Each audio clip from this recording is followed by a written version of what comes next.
Hello to all in చిటిలోకం. అందరూ ఎలా ఉన్నారు? బాగున్నారా? ఇవాళ మనం చిటికలో చేసే రెసిపీస్లో నెక్స్ట్ రెసిపీ తోటకూరతో పప్పు. ఇంకెందుకు ఆలస్యం, స్టార్ట్ చేద్దామా?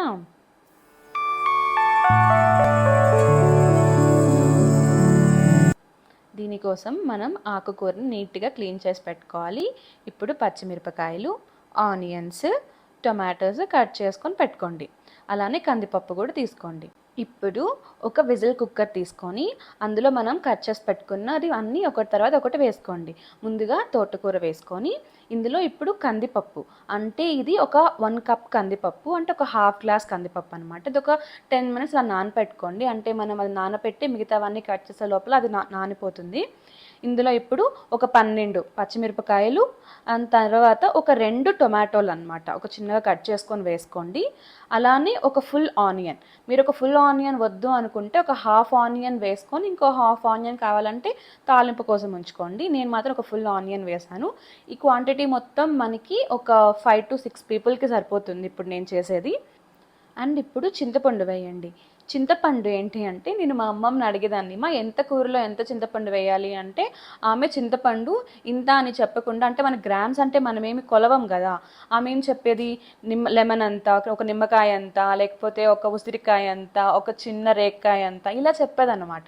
సో మీరు కూడా ఇది ఒక చిన్న నిమ్మకాయ అంత చింతపండు వేసుకుంటే సరిపోతుంది.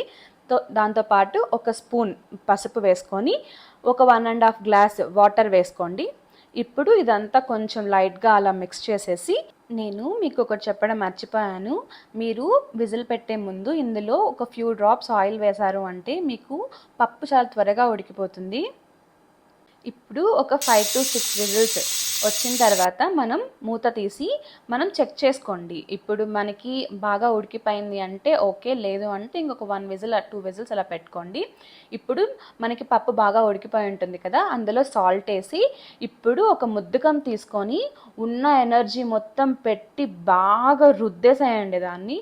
మొత్తం మనకి పప్పు అంతా బాగా మెదిగిపోయిన తర్వాత ఇప్పుడు మనం పోపు వేసుకోవాలి.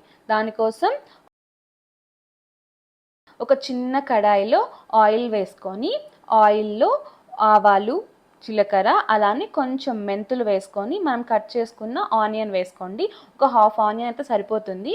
తర్వాత ఇప్పుడు ఇంగువ, ఒక హాఫ్ స్పూన్ ఇంగువ వేసుకోండి. టేస్ట్ చాలా బాగుంటుంది. మీకు గార్లిక్ తినే అలవాటు ఉంది అంటే మీరు ఇందులో గార్లిక్ కూడా యాడ్ చేసుకోవచ్చు.